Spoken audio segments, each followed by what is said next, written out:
we saw different examples of how the content, the community content, independent, more major organizations that are interested in looking on how they could use that content in their own system. There was a trend earlier on in the discussion that I would like to bring back, is that is there enough space to evaluate that new content as new content and not trying to see how it fits in back in the regular model? I think it's really important to see that where it gets tricky is everyone thinks new media is kind of getting to be everything at the same time, okay? And that's very, very tricky because essentially what we have is everything's digital, everything's going to be networked, period, full stop. So let's stop talking about whether it is or it isn't. So once that's in place, the next question is you're going to have two different kinds of content in effect in a digital networked world. You're going to have content that's interactive, and you're going to have content that's not interactive. So the non-interactive content will be digital films, regardless of how long or how short they are. I mean, a digital film is a digital film whether it's 1 minute long or 7 hours long. And you can kind of cut it up in different ways and you deliver it in different ways, etc. An interactive film is totally different, or an interactive game, which is what we're most used to in terms of interactive content. So those are two very different products and services, but those two different products and services, because they're digital and because we're networked, will always be shared and will always be extensible. So a shared non-interactive content would be, let's say, something that lives on YouTube and that you can pass along to various different people. You can do the same thing with a small casual game. You can pass it along to different people. A casual game can have audiences add to it. A linear film, can also have audiences add to it. So I think we're actually moving into a space where it will be all digital, all networked, but some of the content will be interactive, some of the content will not be. Some of the content will be independent, and some of the content will be corporation or government supported. But I think there's ways to argue that all content will, in one way or another, be interactive, even if it's as simple as having watched a piece of media and then saying, 1 through 5 star, I'll give that a 5. Next. But because even that's participating in some way. It's commenting on what you thought about it. Yeah, but the way you create a linear piece of movie, okay, is very different from the way you create a game. So you can create a linear piece of movie and have an interactive wrapper around it wherein you have audiences interacting with each other because of that small linear piece of movie. But how you make it is actually very different. Sure. But I think one thing about that too, though, is that one of the things we've been talking with various filmmakers about, and we want to do this on our next film, is the idea of metadata about video. So that when you post video, it's not just like on YouTube, boom, a video in like 5 or 6 words that are sort of keywords that tag it, but instead it's like word for word transcription of everything said, tags of like at this time code, this person's in the frame, at this point, this happens, even products, because we did mention product placement earlier.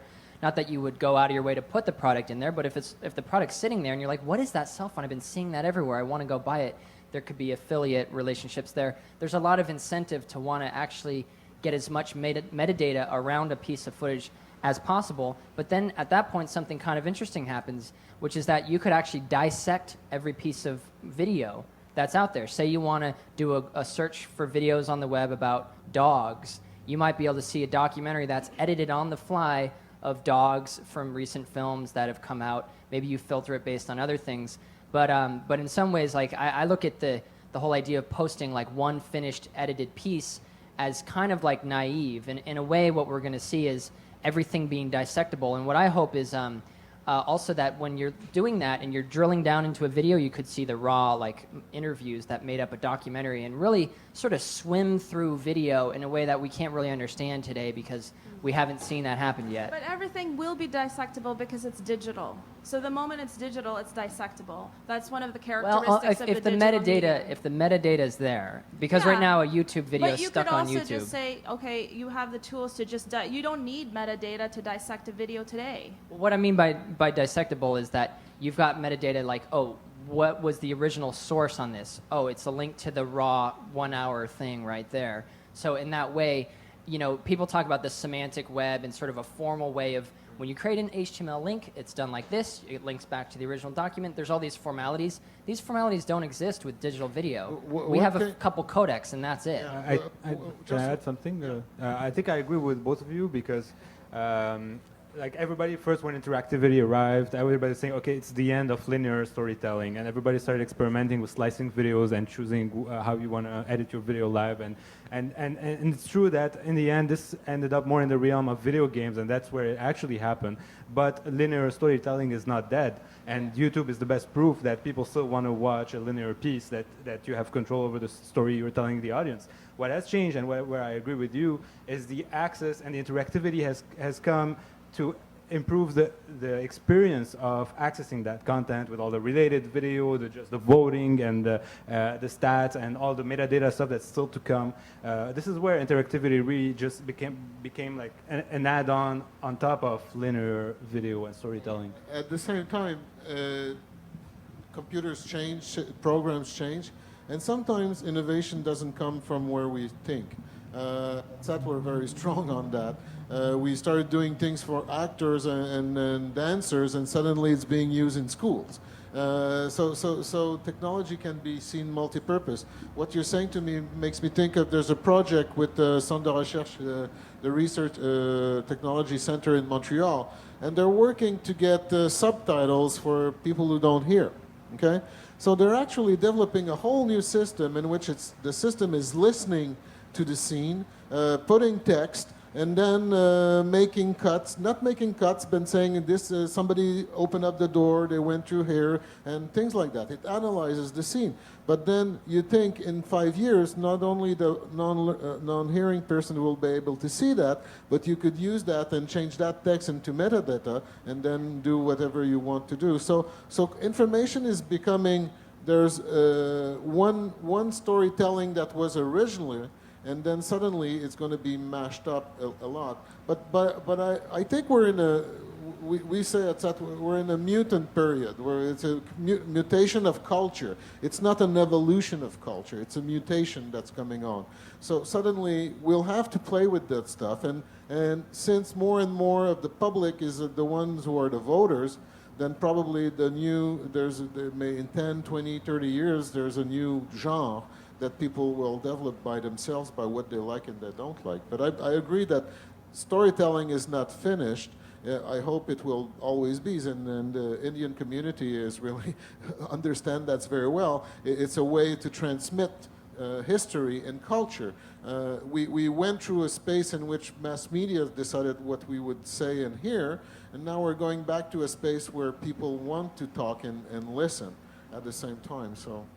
Well, what I'm excited about that concept is that, yeah, I mean, it's not about getting away from storytelling. It's about improving the ways that there are to do that and letting it become a participation-based thing so that anybody can participate.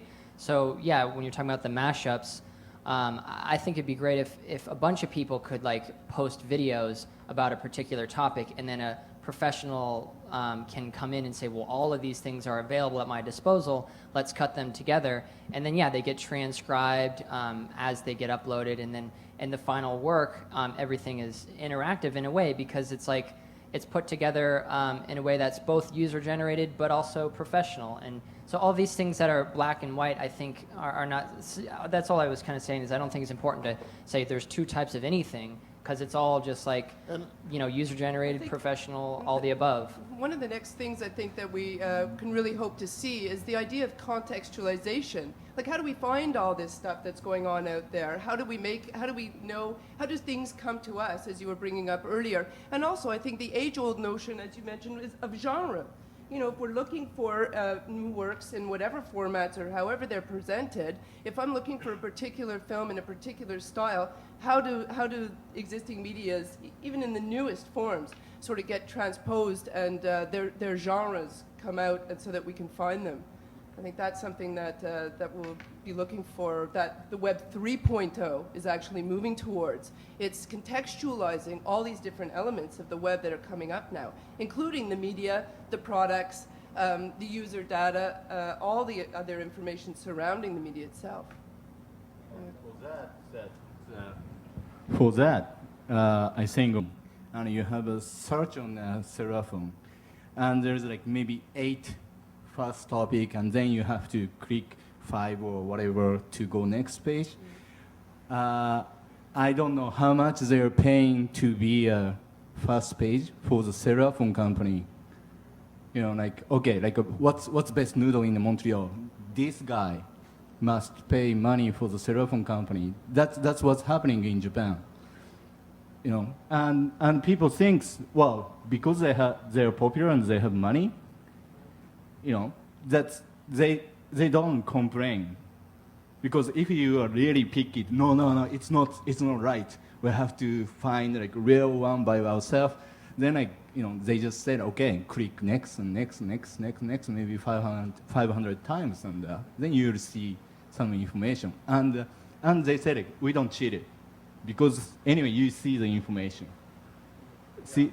So it's a corrupt system. But at the same time, that's where I think there's a lot of interesting things coming forward, because the new generation understands technology. I come from an age in which there was, I say, software BMW dealers in a certain sense. In the 90s, you could go into a company and sell a $3 million system because the people who bought it didn't even know what a system was, okay?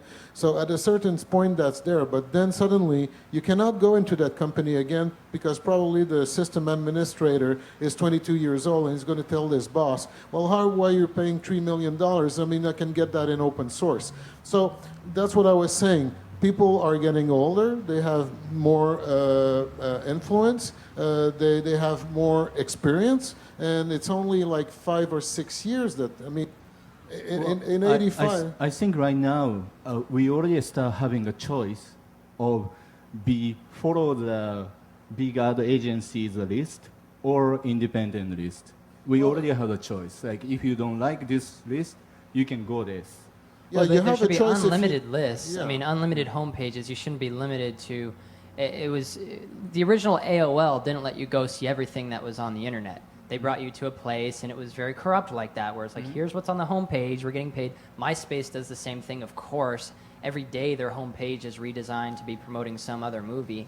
But what happens when we start getting universal social networking, where it's not based on being a member of MySpace or being a member of Facebook, but it's based on just being yourself and storing your own online identity. So when you're interacting with various websites, your post that you leave, like a review or something, is actually stored and pulled up out of your own identity. You know, that creates a situation where anybody can create a social network, anybody can create a homepage. And similarly to what I was saying earlier about universal video publishing, I think it's important for there to be universal social networking, so that it's one format, semantic web, open source, nobody owns the technology there, but anybody can build social tools that pull from the built-in group of people that are already using an interchangeable social network. Yeah, well, yes, and I think that the sharing information is the beauty of the internet, and of course it's really scummy that someone big is controlling some information, but if we consider about money is scummy.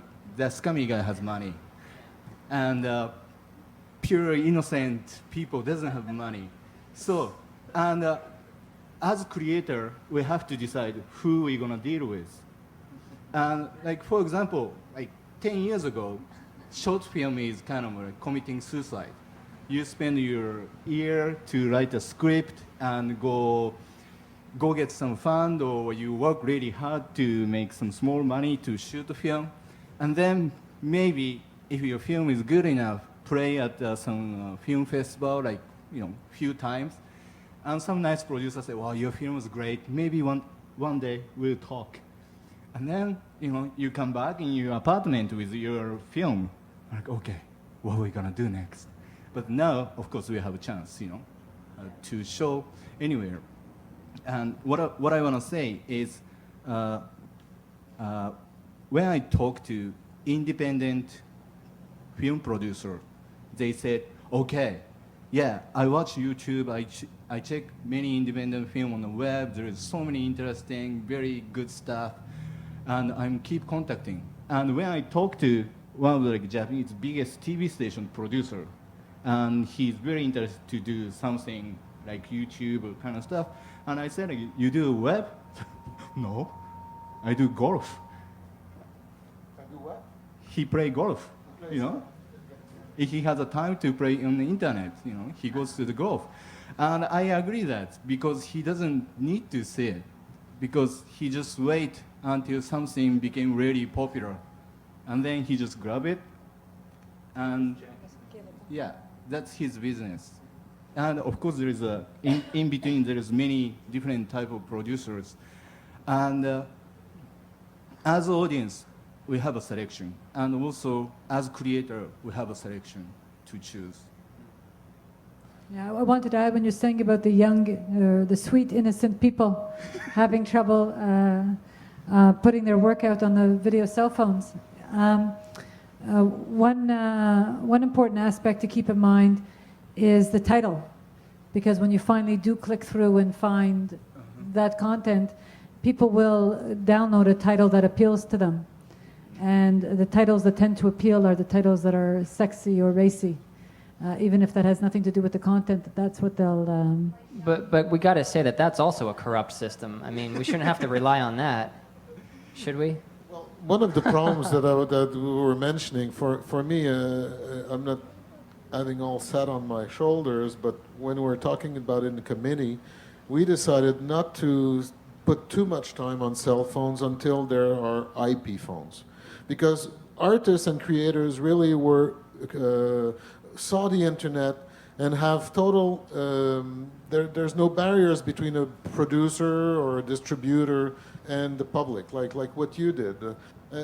Then suddenly what I realized is still on the phone today, you have to send your material to the telecom company so they put it on their server. You don't have open up access. So there's that first decision making, which is more like selling to a producer or whatever. The main difference between television is there's the attention time and the schedule, and on cellular phones you can have more. But for me, it's an illusion of a future system in which once we get to an IP phone, then we're connected on the same network. The phone is becoming more and more a tool to navigate on the network, but now you have to pay per minute to do that, and if so then either you buy a film from the producer, from the telephone company, and download the film, or you navigate by paying X amount of cents per megabyte that you download, and you have to go through the web. So, but the solution for that, for example, in 6 months, I think, like at the beginning of 2008, they're gonna be the system WiMAX in the center of Montreal. So it's like a free internet, not free, it's like $30 a month for a Wi-Fi internet connection.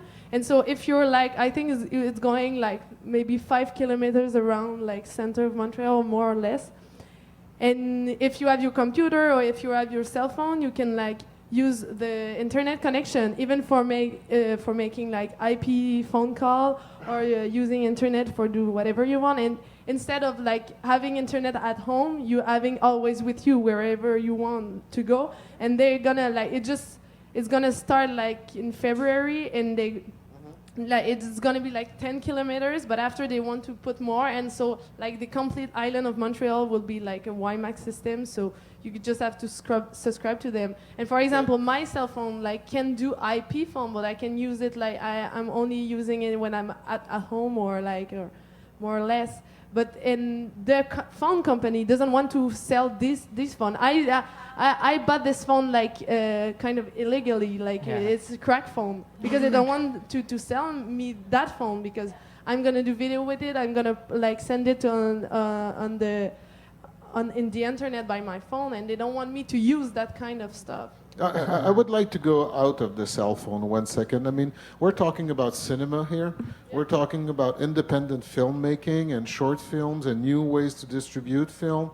Let's forget about that cellular system to transmit. Let's go back to IP. Once your film is distributed, there's another subject that's coming in. I mean, mobile projectors. We open up a little bit the question in the first panel about projecting on the street for community events, showing it. So not only relying on the fact that people will go through their screen and find you. How suddenly your system enables you to have 30 hours of video that you can go through the woods and then show somebody, either directly on that or then connected to there, but also eventually through a projector. What do you see? How do you want to express that? Do you have ideas on how to use that, or are you you're doing animation that's mainly seen on videos or on TV? Have you tried experience of showing it in clubs and bars or events? At SAT, we're very convinced that projection is the future for groups. So what are your experience with projection? I'm curious to know how you see it, because I see that the viewing of content experience is becoming more and more of a solitary experience. Solitary. Like people were going to movie theaters or watching movies on the streets before, and now they're just buying DVDs and watching it on their home entertainment, or even not even watching TV in families, but watching it alone on their computer or on their cell phone. So it's become less and less of a communal thing to share a content, and more of a solitary. But that's a mistake for it to be that way. That's because that's not because that's what people want. It's because theatrical on demand doesn't work yet. You know what I mean? Because it's like it's only on the internet or like TiVo and stuff like that where you have the control over what you're watching. See, right now, like most things that are being projected, it comes from a big distributor. Yeah. There's a limited supply of titles. Like you just don't have access to whatever you want. I think people do want to see things in their group. I think they do want a communal experience, and I think they do want to see movies projected big. Yeah. And I think it's about creating a system where theatrical can be done on demand. I really like this space because imagine there was a system right now, still theaters are caught up in the old system where they're like answering to distributors, so they can't just book whatever they want. Well, but if you had like a system where you could take and find out like where the demand is for a certain kind of content in an area, you could blow up this tent, project it, charge whatever. Some of that money goes back to the content The creator. nearby people decide what will be done with a screen. Like you guys have this amazing screen right there. If it was a jukebox system where it's like, here's 100 films that are available on this new system, and then the local people are just like, well, yeah, I want to see this one or I want to see that one. But then that eventually expands to as many films as exist in the world, and so people are like, I'd like to see these following films, and they just carry around in their online identity this list of films they would like to see in a theater. And even when we travel to another place, it would still be nice if that list travels with us, starts giving us little notifications of, actually, there's a screening in the festival of that movie that you tracked like 6 months ago that you bookmarked as wanting to see. But I think we've become too individualistic for that. Like even on planes, you see now that there used to be one screen for everyone, and now everybody has their own little screen. Well, it's totally, that is totally individualistic. disagree with It's that. individualistic and social, but at the I same think time. both are true. I don't see why we can't have both. I know that when we Definitely. run screenings for Citizen Shift and even the experiences of Cinema Politica, I mean, they fill auditoriums with sort of grassroots underground films every week. And when we run screenings, we know that people really appreciate it. They do come out because they want the collective experience. They want to meet the filmmakers. They want to talk about it. But that doesn't mean that they don't want to watch. Well, I think both of them are right, because right now that's the most popular video sharing website in Japan. It's called Nico Nico Doga. It's like a YouTube, but you have a real-time message board on top of video. So if there is like an ugly human, you see like 100 guy watching on front of their computer, like everywhere in Japan, like, wow, like she's gross, and you just see the people's reaction at the same time. And And Second Life, is another Yeah. place where you can do a screening with a group of people. You're there by yourself on your computer. It's solitary, but also there's fake kind of profiles. I'd like to. You wanted to talk. I wanted to, yeah, 'cause I just want to say, of course, I'm agreeing with everybody, but working for a broadcaster, when we track the numbers, whether it's a project like Shorts Emotion or our usual shorts that receive grants, the biggest numbers, if we're worrying about the numbers and saying where are the biggest numbers no doubt come from the actual broadcast, because it's a national broadcaster. It's also repeated the show. We have a half-hour weekly show that I curate on regional broadcast. There's just no doubt. The numbers in the tens and tens For of now. thousands. For today, for the next 10 No, years. for right now. Yeah. I'm talking about today. I'm not predicting the future. I'm talking about today. Today, there's no doubt in terms of numbers. But I organize screenings, whether it's of Shorts Emotion, and Anna, being Toronto-based, has attended. Last year, it was featured here at the Festival de Nouveau Cinéma when it was launched, the project.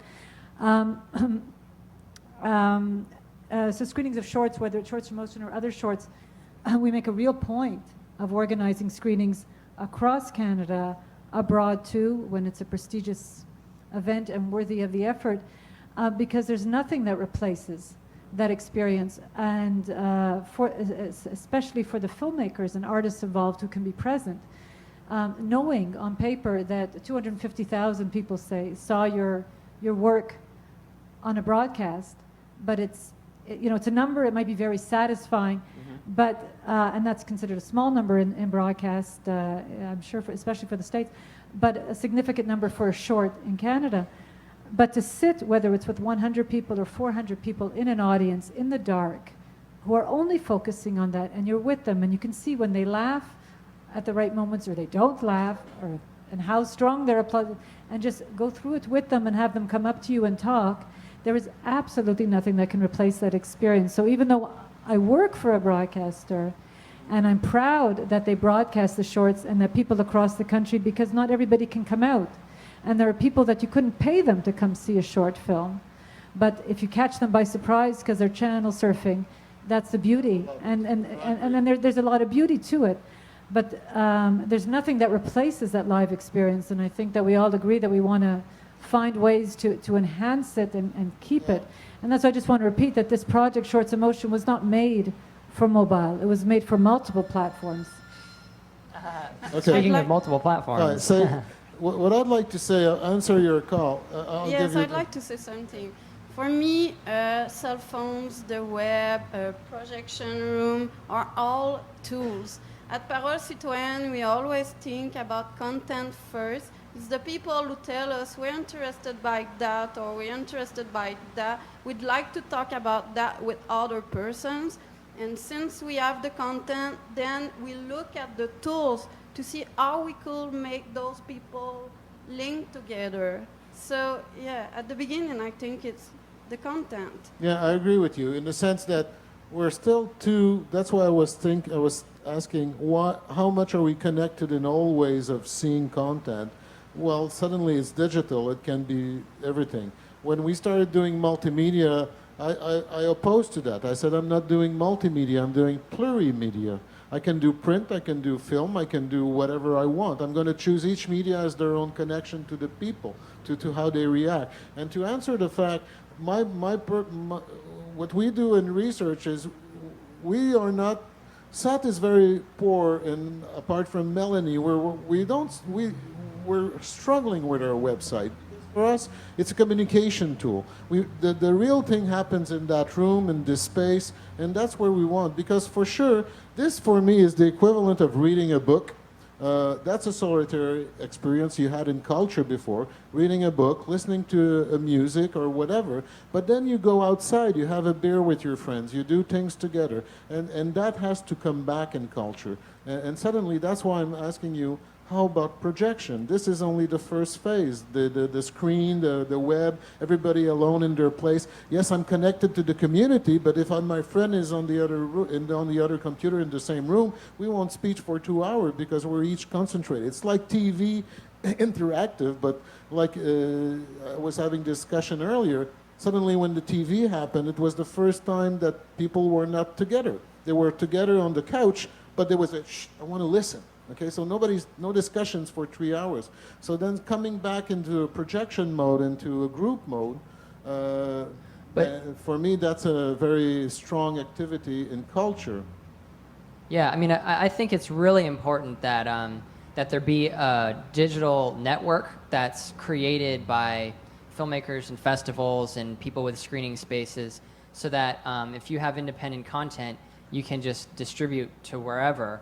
And there's a movie called We Are the Strange, and on Halloween they're going to play in 50 places using a Move Mob, and that's a system for doing drive-in movie theaters. So they've got a network of people that drive up to a white wall and they project, and then a bunch of other people drive up in their cars and they all get the FM signal that says on the bottom of the screen, like, tune into this transmission to get the audio. So that's one example of an independent film that was made by one person in his bedroom. It went to Sundance but didn't get distribution, but now he's releasing to 50 markets thanks to this network that was just built of a bunch of people doing that. And then there's also bravenewtheaters.com, and we use that site to let anybody set up a screening of our film that wants to. So if somebody's, they just want to have 40 friends over to their place and like set up a projector and do it, or if somebody wants to rent out the local movie theater and make that happen, we say just do the screenings for free and let people know that we have DVDs on our website, or if you want, you can charge, but just send us half of the proceeds. So we're trying to find all the ways possible for people to be able to screen our work, because what we found was actually distributing our film ourselves to theaters is so time consuming, and it did help a lot by basically narrowing it down by figuring out where the people are that wanted to see our film. But still, to have to get on the phone with movie theaters and convince them of like, hey, this is an internet movie that has an audience base, and like have to like struggle with them was just a big pain. So I would love to see a system that's just dynamic. So if people want to see a movie, that movie sprouts up, the interest is exposed, and then the movie theaters are looking at all that and being like, well, what movies do people in my 5-mile radius really want to see? Oh, everybody seems to be flagging this thing. It's not even being marketed by a distributor. It was made independently or whatever, but everybody wants to see it. I'm gonna do well if I book that one. And I think there can be incentive for a dynamic system that creates a basically digital jukebox, so that anything is possible to get thrown on that digital projector, rather than the old system of like, oh, well, we have to have the film reel. I mean, obviously we're way past that, even though it's still the primary way that they get movies out there, but very soon we'll be way past that problem. But the then, key enabling technology in that is not the projector. Like, the projector is whatever, Yeah, I agree. the enabling technology is really the software and the network and the systems of tracking, meta tagging systems that you talked about. That's really what is driving all that. And that doesn't exist yet for theatrical, but it does for like YouTube and online video. So we're unclear on the concept here. Why don't we just port that technology over to digital theater distribution? They're trying to do it in very closed ways. Because we're in the mutation period. You have to take time to do things and change things. Actually, we have another 10 minutes. I'd like to open up. Is there anybody who wants to put a question to the panel?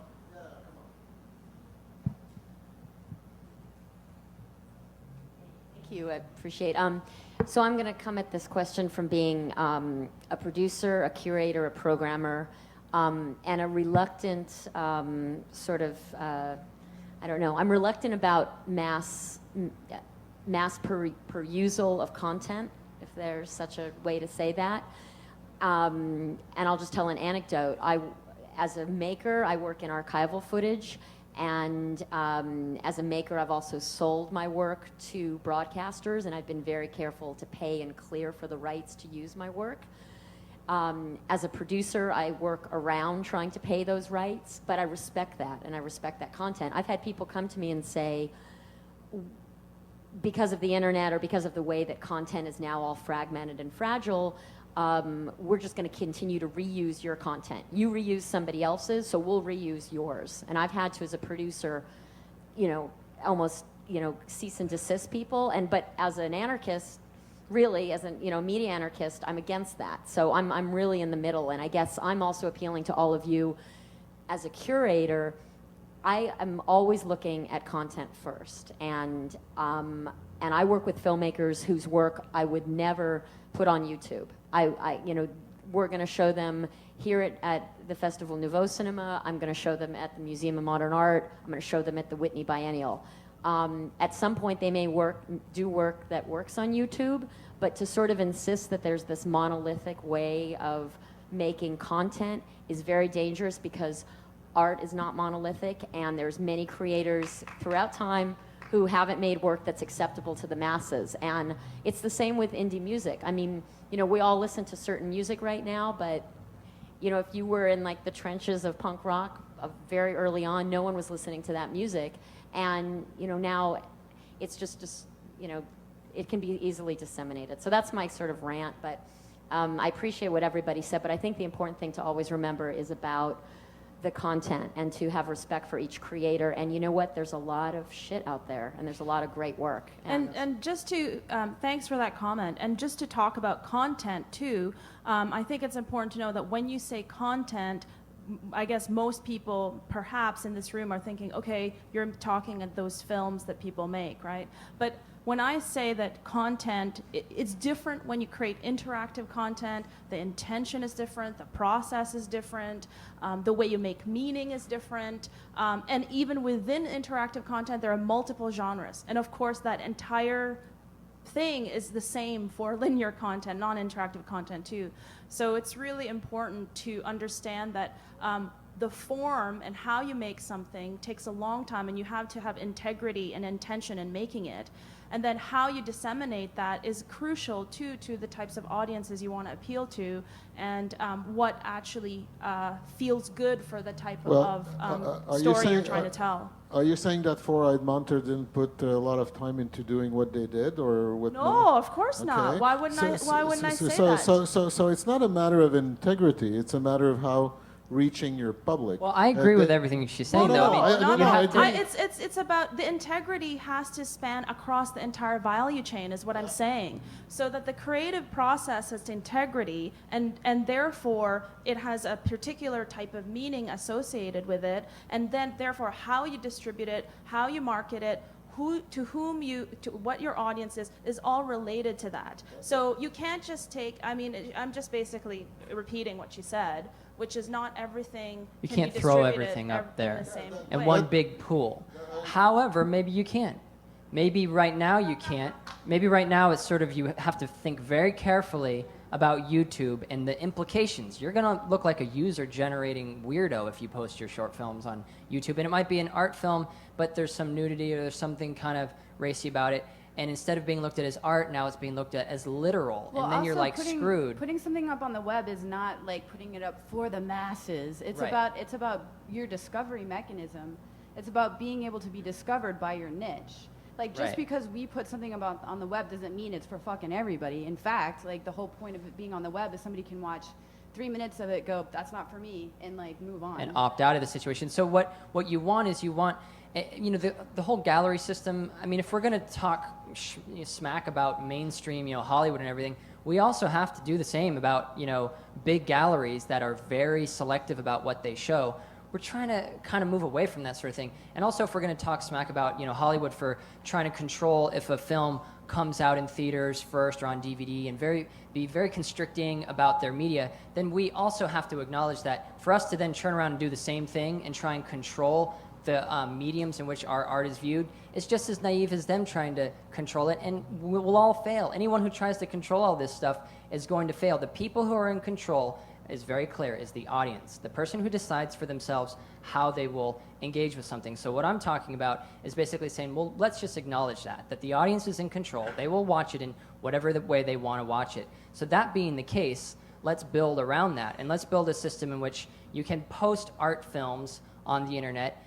And discovery tools are so good that now there's like this built-in audience custom made for your work. And we did find that with Four-Eyed Monsters. We found that the people who came and watched Four-Eyed Monsters, almost across the board, if they got to the end of it, across the board they really liked it and they posted really positive comments about it. Is that because our movie is good for everyone? No, it's because there was a organic process of forwarding that took place. People would take the link, email it to their friends. So this is like a slice of population that's uniquely chosen by this process for our film. This should exist for every piece of content, and I believe it should exist in a sort of automated way so it doesn't take months and in some cases, years to find that audience. But you can put something out there, it's in an environment, the people that would be into it swarm towards it through new technology that doesn't exist right now, but that's being pioneered and various experiments exist already. But in that new system, I would say it would be safe to go ahead and say there's one pool. Video is video. Throw the video up on the web, just like websites. There's one internet. There's, .com or .ca or whatever. It's all one internet. And I think that video needs to go in that same direction. It's wait till you have YouTube 3.0 or 4.0 or probably something else than YouTube.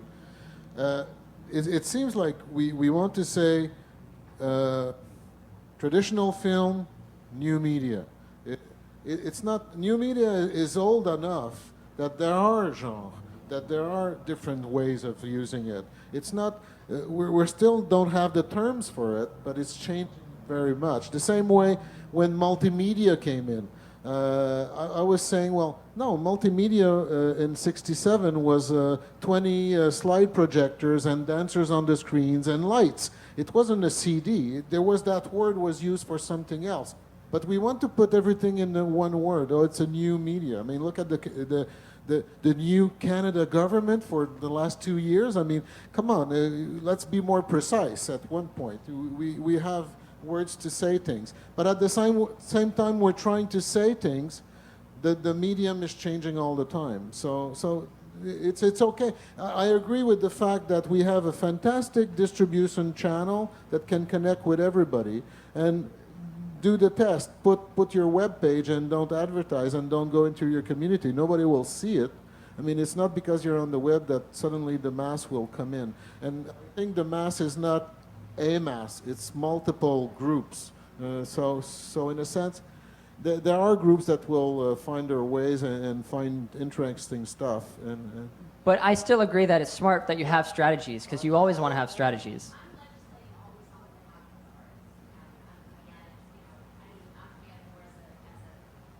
That really works with visual artists who have a huge respect for their process and for their craft and for their product. And it's not that putting it on YouTube, it's like, oh, everyone's going to see it and rip me off, or it's going to look bad. It's just, there's a mutated discussion here, and I deal with it all the time with narratives. So there's not really a disagreement, but I think that there has to be a respect for people's choice, and that includes artist choice. I don't know about that. We have to be careful with this idea of artists being able to choose once they've published something in some medium or format, because somebody might take that DVD from the art gallery and post it to YouTube. Wouldn't it be better for that artist to be building their brand up on their own YouTube channel? I don't think of artists as brands. And again, I could be coming from a different generation, and okay. I respect where you're coming from, absolutely. But there's the same amount of respect. How did Andy Warhol get to be where he was? Because he created a brand. I'm using the word brand. He made himself so valuable, so well known, that suddenly he's just amazingly valuable in the perception of everybody. That takes a certain doing, and that takes a certain discovery. You don't do that in a cave all by your little lonesome self. Oh, I agree. You have to have your work seen. I absolutely agree. I think that I do think, though, that the maker can control up to a certain point where the content is perused, and then it goes out into the world. But that's with everything. So it's. I think the one piece that's missing in the conversation, unfortunately, is that we all would love to say that the audience is in control, period, full stop. However, one could actually argue very easily that it's the tastemakers are in control. There's always some aggregating being done, contextualizing being done, filtering being done. And who are those filters? Who are those context setters? Who are those tastemakers? Like, it's not, if you look at MySpace, YouTube, and Facebook, there's a culture of narcissism embedded in all of these software technologies. I try not to look at that. No, but it's true, because it's about a popularity contest. That's how they got people to cetera. join, because everybody wanted to I get to have my own MySpace profile, you know. Yeah. Exactly. So, I have so 300 it's a bit, contacts in LinkedIn, and you have only 150 or exactly. 15. So it's not that there. It's got more not friends that than you there's do. no room for another kind of thing to happen, but perhaps there's something about the human condition that maybe will always gravitate towards A these tastemaker. taste-making. I don't know. I really want to blow up the whole tastemaker idea. I think it's a terrible idea.